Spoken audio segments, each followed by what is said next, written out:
Olá, fugidoras da morte, olá, fugidouros do morto. Eu sou Otávio Gá, este é o Super 8 e hoje... Parte da nossa revisão. Como vocês curtiram muito a primeira parte, esse era o combustível que eu precisava para gravar esse segundo episódio regozijante e com muito conteúdo. Estão prontos? Pois então vamos lá ver o que é que rolou nesse segundo filme que chegou 3 anos depois do primeiro. Os realizadores do original, James Wong e Glenn Morgan, não voltaram para essa sequência. Eles até continuaram trabalhando juntos, mas em outros projetos produzidos por ambos, como O Confronto, que foi escrito e dirigido por Wong, e A Vingança de Willard, que foi escrito e dirigido por Morgan. Quanto a Jeffrey Reddick, foi contatado pela New Line Cinema para escrever um novo argumento, mas o roteiro mesmo ficou com a dupla Eric Brass e J. McGruber. Eles foram escolhidos depois que os executivos leram o roteiro deles de Efeito Borboleta. Aí a dupla topou escrever Premonição 2 com a condição do estúdio deixar eles dirigirem Efeito Borboleta. E assim foi feito. Agora, para a direção desse segundo filme, a New Line acabou fechando com David R. Ellis, que tinha apenas dirigido A Incrível Jornada 2, mas tinha um longo currículo como dublê, coordenação de dublês e direção de segunda unidade. Essa geralmente comanda a filmagem de trechos adicionais, que não envolvem necessariamente o elenco, como tomadas de estabelecimento e acrobacias com dublês. Quanto ao elenco, Tony Todd volta a fazer uma breve, mas marcante aparição como o agente funerário Bloodworth e Ellie Larter volta como Claire, mas Devon Sawa não dá mais as caras aqui porque ele estava enrolado com outros projetos e ao que parece seus agentes e o estúdio não conseguiram chegar a um acordo. Então, para completar o time, Premonição 2 contou com a adição de A.J. Cook e Michael Lentz. E assim, com filmagens em Vancouver e nos entornos ao longo de 2002 e um orçamento de 26 milhões de dólares, o filme chegou aos cinemas a partir de 31 de janeiro de 2003. No Brasil, em 13 de junho desse mesmo ano. E a trama se passa em Nova York de novo e começa um ano após a explosão do voo 180 que deu início ao primeiro filme. A protagonista da vez, Kimberly Corman, se despede do Papis para pegar a estrada de Nova York para Daytona Beach, junto com sua trupe composta por uma loirinha genérica e 2 xaropes que zoam uma mendiga derrubando latinhas. De repente, a Kimberly ativa a neurose com tudo que encontra no caminho. É um busão escolar com a galera gritando "Amontoado! Amontoado!" É o rádio tocando... É um motorista tomando goró enquanto dirige um caminhão que diz "beba responsavelmente" e é uma criança brincando de bater carrinhos. Mas ela segue dirigindo enquanto os demais personagens são apresentados ali na rodovia. Essa peituda na estrada, que não sei porque que apareceu isso, é uma coisa totalmente nada a ver. A executiva Cat, a grávida que não é de Taubaté, Isabela, esse caminhão carregando troncos, mamãe Nora e filhotinho Tim, o professor motoqueiro veloz e furioso Eugene, o Zé Droguinha Rory, o metido a besta Evan e o polícia galão Burke, que derruba café quente no colo, fica se doendo e não percebe quando a corrente do caminhão da frente se parte e solta um monte de tora na estrada. A primeira já chega esbagaçando com tudo a cabeça do homem. Eita, coisa horrível. Depois o motoqueiro cai, desliza e acaba esmagado pela própria moto. O Zé Droguinha capota umas 80 vezes, mas só morre mesmo quando é arrombado sem cuspe com areia por um caminhão. Agora vem a executiva aí, vabufe. Mamãe e filhinho, tebeife. O metidinho, escatapimba, cotoplofi, todo. E por fim, o carro dos mocinhos se descamba num porolou,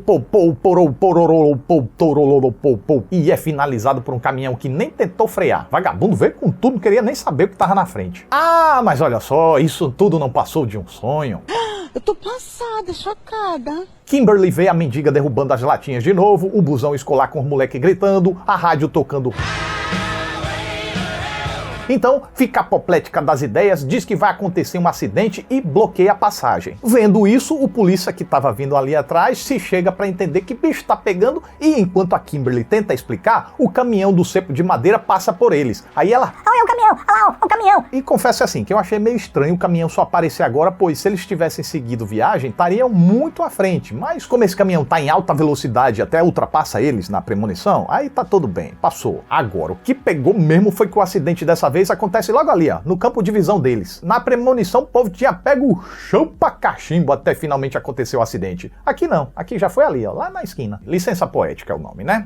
Enfim, 15 almas foram conhecer Jeová nesse acidente e logo em seguida, mais 3 quando um caminhão apareceu do nada e pegou em cheio o carro da Kimberly com os 3 amigos dela dentro. E a Kim só não foi junto porque foi salva no último segundo pelo guarda-belo. Mas pera que tem coisa estranha aí também, né? Vamos ter que interromper aqui pra fazer esse tirateio o tempo todo. vamos lá. Esse carro estava parado antes do fim do cruzamento, de repente foi parar no meio da pista. E de onde veio esse caminhão? Sendo que 2 takes antes a estrada foi mostrada limpinha. Rapaz, e mal começou e haja licença poética. Na delegacia, Kimberly conta aos sobreviventes do acidente que teve uma premonição como a que o moleque do voo 180 tinha relatado e que a galera aqui devia se preocupar, pois os que escaparam do voo foram morrendo um a um ao longo de um ano. Ao ouvir isso, uns ficam de cabelo em pé, outros defecam tonéis, mas vida segue. Quer dizer, segue até a morte decidir que não segue mais. O primeiro é o Evan, que ganhou uma grana na loteria, mas como é muito recente, ainda mora que nem um porco no completo muquifo. Ele taca um resto de comida pela janela e bota um rango novo pra esquentar. Mas um ventinho do mal aparece pra lhe soprar o cangote. Nisso, seu novo anel de ouro cai no ralo e ele mete a mão pra pegar, mas como tava usando um relojão novo de ouro, a mão engancha e ele não pode fazer nada quando a comida incendeia e começa a espalhar fogo pelo AP. Mas, mesmo que ele tenha tentado ajudar a morte com a sua burrice e porquice, consegue se soltar e cata cavaco dali pela janela antes de ser pego pelo T-Beef. Só que, ao chegar no solo, num exemplo supremo de karma instantâneo, Evan escorrega no resto de comida que ele havia jogado fora e a escada de emergência despenca em sua cara. Mais tarde, os demais sobreviventes se aperreiam ao saber da morte do Evan pelo noticiário. Sem conseguir mimir, Kimberly pesquisa sobre o caso dos sobreviventes do voo 180 e descobre ainda haver uma pessoa sobrevivente. O Alex? Não, porque entre os 2 filmes, o Alex ficou enclausurado em casa o quanto pôde, mas foi só dar uma saidinha que morreu com um tijolo que lhe caiu na moleira. A sobrevivente em questão é Claire Rivers, quer dizer, antes era Clear, e agora virou Clear.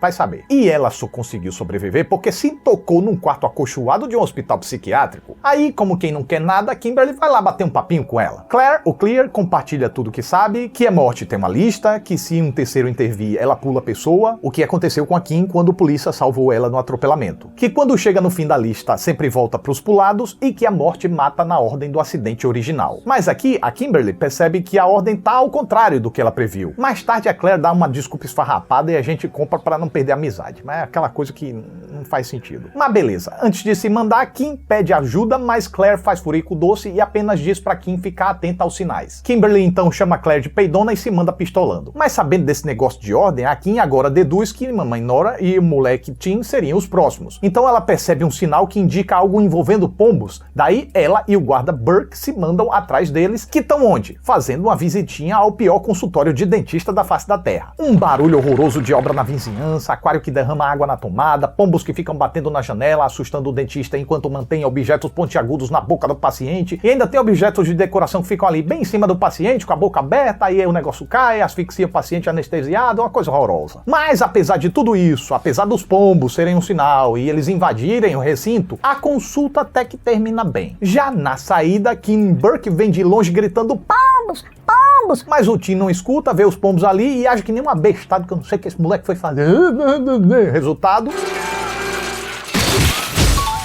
Depois desse incidente trágico, a Margarida Claire aparece e chama os novos amigos para visitar um conhecido das antigas, o macabro agente funerário William Bloodworth, que repete aqueles ensinamentos que a gente já conhece e dá uma dica bônus. A morte só pode ser derrotada com a introdução de uma nova vida na equação. Então eles lembram da grávida que não é de Taubaté e interpretam que, se ela der à luz, entra uma nova vida nessa perengolenga que não deveria existir e acabou-se maldição. Mas como eles só tinham a placa do carro da grávida, Burke emite um comunicado pros seus passas. Quem achar, dá um toque. Nisso, o pessoal marca um encontrinho na casa do polícia. Quem a gente vê chegando é o Rory, que quase fica preso na porta do elevador que tá com o sensor quebrado. Aí depois tem essa interação esquisita entre ele e um desconhecido, em que ele enfia um tênis cagado na cara do cara e depois ameaça passar a mão lambida nele. Tipo, o quê? Lá no apartamento, os sobreviventes estão reunidos pra trocar figurinhas e se ajudarem enquanto estão esperando o saber da grávida. Aí eles saem protegendo o ambiente, exceto o professor motoqueiro Eugene, que não decidiu se acredita ou não nesse negócio de morte caçadora, e a Nora, que após perder o bacurim dela, diz que não tá mais ligando pra birosca nenhuma não. Se tiver que morrer, morreu. Então os dois decidem se mandar, mas uma vez que entram no elevador, o Zé Droguinha Rory vê isso aqui projetando uma sombra que parece com um homem com ganchos e pergunta se isso não seria um sinal. Acontece que no elevador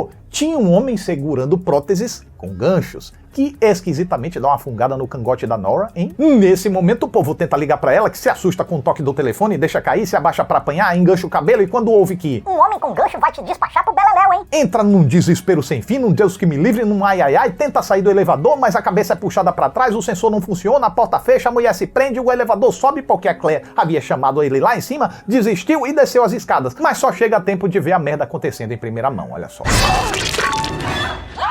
Impactado com o acontecido, Eugene finalmente acredita no que o povo tava falando, volta pro apartamento despirocadaço das ideias, toma a arma do polícia e tenta morrer nos seus próprios termos. Mas... se não é a vez dele, gente, a morte não deixa não. Mas agora parece que acharam a tal Isabela e levaram ela pra uma delegacia. Só tem um porém, quando chega lá, a bolsa estoura e ela precisa ser levada pro hospital. Enquanto isso, a trupe não pensa duas vezes, pega a estrada e já parte lá pra encontrar a grávida. No caminho, batendo o Lero, eles percebem que todos ali já enganaram a morte antes e que todos estão conectados aos eventos do primeiro filme. O professor Eugene substituiu a professora Valerie Newton no time certo pra escapar de um aluno armado que acabou matando seu substituto. Só que aí a gente pode pensar, mas peraí, se a Newton tivesse morrido no voo, ele não teria substituído ela de qualquer jeito? Então, no timing errado, talvez o substituto para aquela ocasião seria outro, e ele continuaria na escola lá e seria morto pelo tal aluno. Beleza, Burke teria morrido num tiroteio se não fosse catar a cabeça do Billy lá no acidente do trem. Cat teria morrido num vazamento de gás numa convenção, mas não chegou lá porque estava num busão que atropelou a Terry. Rory teria morrido num desmoronamento em Paris, mas se distraiu com um cara morto por uma placa. Sim, o Carter. E a Kimberly se distraiu com a notícia do suposto suicídio do Todd e não estava com a mãe quando ela sofreu um assalto e foi morta. Ou seja, essa turma devia ter morrido nesses incidentes isolados, mas quando o pessoal saiu do voo 180, isso causou uma reação em cadeia nos planos da morte, e pelo visto ela agora está tentando arrumar a casa. Mas então, eis que completamente do nada, o pneu do carro papoca desgoverna o possante, que quase bate justamente na van que carregava a Isabela, mas desvia a patina até quase serem entrados pelos canos. Mas pelo menos ficou tudo safe, quer dizer, por enquanto. Nessa brincadeirinha, Eugene tem um pulmão perfurado e é enviado pro hospital. Rory mata o tempo salvando um moleque da região de um carro de reportagem que veio com tudo como se não tivesse ninguém na frente. Já a Cat ficou presa no carro por causa de um tronco ali que ficou prendendo ela e precisou esperar o resgate. Mas quando o carinha chegou, foi fazer o serviço dele todo zoeirinho e saiu arrombando a porta do carro com a motosserra, disparando o airbag e ocasionando um empalamento no coco da Cat. Nisso ela solta um cigarro que atinge uma trilha de gasolina deixada pelo carro de reportagem, cujo piloto estava decidido a matar alguém. O fogo segue pela trilha, chega no veículo e BUM! Rumando um pedaço de cerca, o polícia pula, mas o Rory não e despedaça o sujeito todo ali, ó. Cada pedaço pro canto. Agora o trio restante, Kimberly, policial Burke e Claire se mandam pro hospital atrás da Isabela e Kim tem uma nova visão com uma tal doutora Kalardian matando a grávida. Como é que é? Pois é, mas chegando lá, Burke dá uma prensa na doutora Kalardian antes dela chegar na Isabela, que consegue felizmente dar à luz a um bebedinho. E conseguiram. Pronto, é festa. E tá todo mundo salvo. Ou será que não? Kim tem mais uma visão que revela que a Isabela não teria sido morta no acidente. Agora é premonição retrógrada, é premonição VAR que chama. Sabendo dessa informação, eles não estão mais salvos, e então a Claire se preocupa com Eugene, mas ao chegar no quarto dele, tinha rolado um vazamento de oxigênio e a morte só precisou de uma faísquinha para pegar Claire e Eugene ao mesmo tempo, na mesma hora, na mesma situação. E tem bife, não sobrando ninguém do primeiro filme, e só restando 2 desse aqui. Mas Kimberly finalmente descobre o que suas visões querem dizer, dá um olé no Burke, pega uma ambulância, arruma no lago. Burke vem atrás e não chega a tempo de evitar o afogamento, mas há tempo de garantir a ressurreição da moça pelas mãos da doutora Kalardian. Ah, era isso que a visão estava tentando dizer. Pô, podia ter sido mais clara. Pois, ao morrer e viver, ela ganhou uma nova vida, e essa nova vida quebrou o vínculo deles com a morte. Joia, joia, belezinha, então quando a dupla tá comemorando a nova vida com a família que acudiu eles no acidente de carro na fazenda, por que eles desenvolveram esse laço aí também não entendi, descobrem que uma outra pessoa ainda tem um forte vínculo com a morte. O moleque salvo pelo Rory, que tava preparando um churrasquinho e... se lascou. Mas peraí, vamos ter mais um tira-teima aqui que a gente precisa. O carro de reportagem que ia matar o guri só tava lá porque os mocinhos se acidentaram. E os mocinhos só se acidentaram porque sobreviveram ao acidente na rodovia do início. Se eles tivessem morrido lá, esse moleque nem teria o risco de ser atropelado por um carro de reportagem que nunca chegaria lá. Teria morrido de outra forma, então? Tava certo. Buguei. Fim de filme. Vamos para as curiosidades. Assim como no filme original, o acidente da rodovia de início também foi inspirado num engavetamento real que aconteceu na Interstate 75 em Ringgold, Geórgia, em 14 de março de 2002. Numa rodovia tinha uma zona com neblina, e aí um trailer que estava viajando ali bateu na traseira de um carro. O impacto foi tão forte que mandou o carro para a pista de sentido oposto, e daí começou uma reação em cadeia em ambas as direções, com os carros entrando na neblina e pô, entrando na neblina e pô. O acidente chegou a envolver 125 carros, deixou 39 pessoas feridas, sendo 15 graves, além de 4 pessoas terem perdido a vida. Quanto ao conceito do caminhão de toras lá, se foi inspirado em alguma coisa eu não sei, mas que inspirou a vida real, inspirou. É que em 11 de outubro de 2019, em Whitfield County, na rodovia Cleveland, um cara que dirigia atrás de um caminhão de madeira se abaixou para pegar alguma coisa que caiu no piso do carro, não viu quando o caminhão diminuiu a velocidade e acabou batendo atrás com tudo, fazendo toras sendo arremessadas pelo seu para-brisa. E sabe o que é mais louco? É que o cara só não morreu porque tinha se abaixado. Ele bateu porque se abaixou e se salvou porque se abaixou. E uma outra coisa que parece ter inspirado a vida real foi a morte da Nora no elevador. A mesma coisa, infelizmente, aconteceu com o Dr. Hitoshi Nakaido, um médico residente de Houston, Texas, que tentou fazer a porta de um elevador abrir através do sensor, só que ele falhou, deixou ele preso pelo pescoço e acabou tendo o mesmo fim que a Nora. Esse acidente aconteceu em agosto de 2003, 7 meses após a estreia de Premonição 2. Apesar de que essa ideia não é totalmente original, já que ela foi inspirada no filme O Elevador da Morte, de 2001, remake do holandês O Elevador Assassino, de 1980. Assim como no filme anterior, a narrativa vai soltando pistas sobre o destino dos personagens, mas vamos nos atentar aqui às mais discretas. O acidente inicial mesmo é pronunciado ainda na abertura quando mostra um caderno com a escrita Road Trip, ou Viagem de Estrada, mas tá com o T tampado, e aí fica Road Rip. RIP, que significa a abreviação de Rest in Peace ou Descanse em Paz. Porém, o que tá tampando o T é um chaveiro contra mal-olhado, algo para dar sorte. Ou seja, com isso o filme informa que vai ter um perigo mortal na estrada, mas a protagonista tem uma proteção sobre ela que vai dar uma chance de salvamento. A mesma sorte não tem os amigos dela. Aquele molecote brincando de bater carros na estrada avisou que um caminhão azul marinho bateria num carro vermelho. Bateu na premonição, que ela evitou que acontecesse, mas não teve jeito e o caminhão acabou batendo mesmo. Quanto aos prenúncios individuais, no corredor chechelento do prédio do Evan tem uma boneca sem o olho direito no chão ao lado de uma ambulância. A mesma ambulância que vai recolher o seu corpo quando a escada cair em seu olho direito. Ele também tem ímãs de geladeira formando um Hey E, algo que significaria para ele ali um E aí, Evan? Mas quando ele tá preparando a comida, o H cai, ele não vê e fica escrito Eye, ou olho em inglês. Além disso, a comida que ele está preparando diz palitos de mussarela fogo real, e não dá para dizer que a embalagem mentiu, né, já que o fogo vai pegar mesmo. Quanto ao Tim, quando ele aparece no consultório do dentista, a câmera sai de uma caveira até o rosto dele, que é visto através de um vidro. E ainda tem o lance do pombo batendo constantemente no vidro. Pombos que fizeram o cara lá soltar o vidro em cima do Tim. No caso do Rory, ele vê objetos no armário formando um cara com ganchos que vai matar a Nora, mas não percebe a estátua com uma grade de raquete atrás que prenuncia a sua própria morte. E ainda lá na cena da rodovia do início, o amigo de Kimberly joga um cigarrinho do capeta no para-brisa da Cat, que pega fogo numas folhinhas que tem lá, prenunciando o cigarro que a Cat vai soltar e causar a explosão que vai matar o Rory. E pra fechar, o agente funerário Bloodworth dá uma dica da morte da Claire quando recebe ela prestes a cremar o corpo do Evan e ao dizer Such fire you know. Depois, quando tá todo mundo reunido no apartamento do Burke, Eugene diz a Claire If death is out to get you, why don't you just get the hell away from us? E olha só, se ela tivesse ficado longe como ele pediu, não teria morrido junto com ele na explosão. Sendo que avisos sobre uma explosão não faltaram quando ela estava no posto de gasolina. É um carinha aqui segurando um cigarro, outro ali deixando um bujão cair.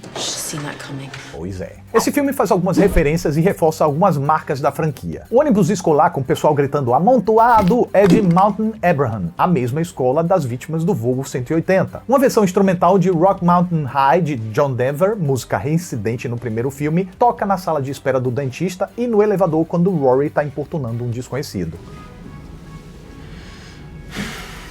Também como no original, esse filme tem personagens que foram nomeados em homenagem a grandes diretores. Kimberly Corman alude a Roger Corman, de Lojas dos Horrores. E Nora e Tim Carpenter receberam o sobrenome de John Carpenter, de Halloween, Enigma do Outro Mundo, e você sabe. E outra marca do original repetida aqui é a recorrência do número 180, mesmo número do voo que deu início a tudo. Ainda durante os créditos de abertura, a hora que marca no relógio é 1h08, os mesmos números mais rearranjados. E o local onde o grande acidente da rodovia acontece acontece marca próximo 180 pés. Mas nesse filme aqui tem muitos elementos de superstição, de sorte ou azar. Teve lá o lance que eu falei, né, do chaveiro de mal olhado, mas teve outros também. Evan teve a sorte de vencer na loteria, mas essa sorte estava com os dias contados porque tinha muitas marcas de azar em torno dele. O óleo que ele tem na cozinha é da marca Gato Preto. Quando ele olha seu anel de ouro, a ferradura tá apontada para baixo, e segundo alguns, a ferradura para baixo dá azar. Anel que acaba indo pelo ralo literalmente, e ele acaba morrendo passando por debaixo da escada. E outro símbolo de superstição bem recorrente aqui é o número 13. Nos créditos de abertura, depois que testemunha o engavetamento, o polícia Burke chama reforços dizendo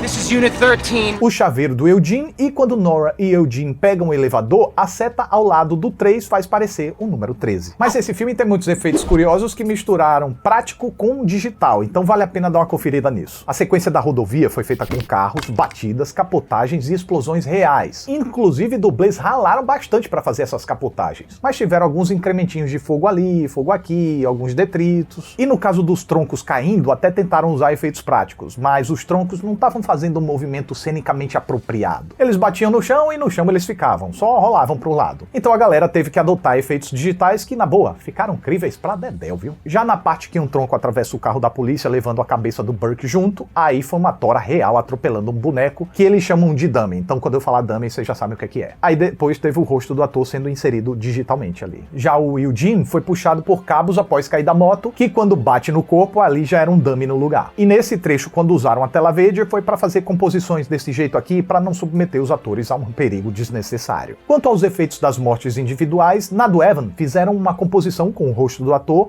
e um pedacinho recortado da escada entrando no olho de um dummy. Na morte do Tim, foi um dummy puro e simples. Esquisitão pra caboja se a gente pausar, mas na cena ficou top. Ah, tá, e ele tava recheado com sangue e vísceras falsos, pra dar aquele...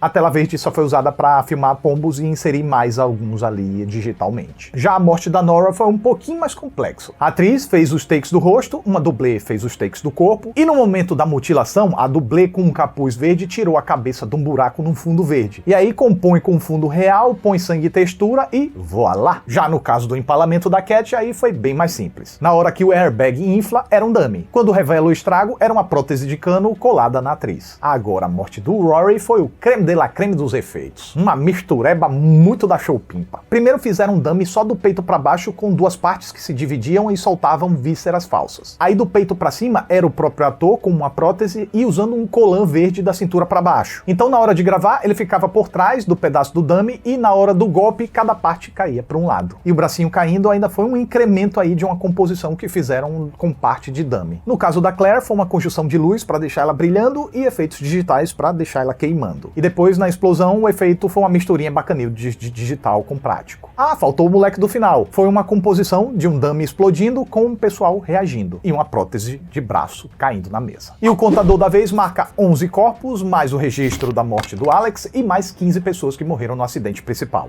No total, então, foram 27 mortes nesse filme. E aqui eu destacaria, poderia ser a do Tim, mas como ele só morreu porque foi muito panguão, não merece não. Merece mais o Rory, que foi partido por uma cerca de forma improvavelmente inusitada, mas que foi uma conjunção de efeitos muito da hora. Premonição 2 podia ser um filme desastroso, mas felizmente correspondeu bem ao seu papel de continuação. Perde um pouco ali ou aqui em relação ao original, mas por outro lado chega até a apresentar alguns aprimoramentos. A estrutura é basicamente a mesma, mas o filme faz um link bacana com o primeiro, intercalando bem sequências de suspense que vão atiçando a ansiedade no espectador até o choque finalmente acontecer, com outras que já partem pro horror de forma mais súbita e direta. Agora, o que se salta aos olhos aqui é mesmo a violência gráfica muito maior. Se é pra situações serem chocantes e traumatizantes, Premonição 2 não poupou esforços para deixar elas bem marcadas na nossa memória. Apesar de que já começou a exagerar mais e a conceber mutilações mais espalhafatosas a ponto de beirar a inverossimilhança. Felizmente, não chegou lá. Nesse sentido, ficar no quase foi uma boa notícia. O acidente inicial também é mais complexo, mais certeiramente elaborado para primeiro estabelecer bem os personagens e carros envolvidos, trabalhando a expectativa na nossa mente, e segundo, para mostrar situações extraordinariamente impactantes, o que fez com que, à sua própria maneira, conseguir traumatizar a gente também. Ou vai dizer que você consegue ver um caminhão carregando toras de madeira e não lembrar desse filme? né? E um bom motivo para chegarem nisso é que conseguiram preservar um certo realismo, mesmo que tenha sido um pouco mais exagerado do que o antecessor. E muito disso se deve à mistura na medida de efeitos digitais com práticos. Agora, se tem uma coisa que esse filme aqui foi realmente aquém do antecessor, é a conexão com os personagens. Aqui se fragilizou demais. Não que o original tivesse grandes personagens, mas ao menos tinha um protagonista que tornava reais as irreais situações na qual se envolvia, graças à sua diferenciada intensidade. O Alex suava, sofria, se encucava, ele ficava encasquetado. Isso, consequentemente, até deixava quem estava em torno dele mais interessante, pois se a gente se preocupa com ele, tende a se preocupar com quem ele se preocupa. Mas aqui, apesar de não ter um protagonismo vergonhoso, não tô indo pra esse lado também, são interpretações mais mornas, que não parecem estar temendo muito o que tá acontecendo, que não sentem muito pelas mortes dos demais. A protagonista sequer lembra que perdeu amigos na rodovia, o que é algo que vem do roteiro e ainda faltou aquele toque da direção. Mas a soma desses fatores de roteiro, direção e elenco fez com que os mocinhos não fossem tão hábeis em cativar a gente a ponto da gente desenvolver laços fortes. Porém, felizmente, mesmo a gente não se importando muito com os personagens de forma mais pessoal, a narrativa ainda é capaz de despertar uma certa empatia isenta, sabe? Já que as situações são punitivas o suficiente pra gente não querer ver ninguém naquela situação. E até mesmo no caso do personagem mais babaca e repreensível, o filme ainda dá um jeitinho de dar uma redenção pra ele pouco antes de morrer. Eu vi o que você fez aí, hein, filme? Que bom que não foi gratuito e ainda teve um callback no final, que, convenhamos, não faz muito sentido, como várias outras licenças poéticas forçadinhas aqui ao longo do filme. Mas no saldo, acho que é uma boa obra, deu pra passar. E nas bilheteiras, o filme deu bom? Não tanto quanto o original, mas ainda assim empolgante pros executivos. Foram 46,9 milhões domésticos, 43,9 milhões no cenário internacional e 90,9 milhões ao todo. Mas, Otávio, essa conta não bate, não. É porque eu tô falando de valores arredondados, né? Resultado esse que ainda fazia valer a pena dar uma continuidade à série. E novamente precisaram de mais 3 anos para o lançamento do próximo. Mas aqui você não vai precisar esperar tanto para ver o que aconteceu nesse terceiro capítulo, pois semana que vem chega o nosso videozinho. Enquanto espera, aproveita para conferir os outros revisão da franquia que eu já fiz por aqui, que foi de Evil Dead, Sexta-feira 13 e A Hora do Pesadelo. Já é? Então semana que vem, aguardo vocês. Tchau!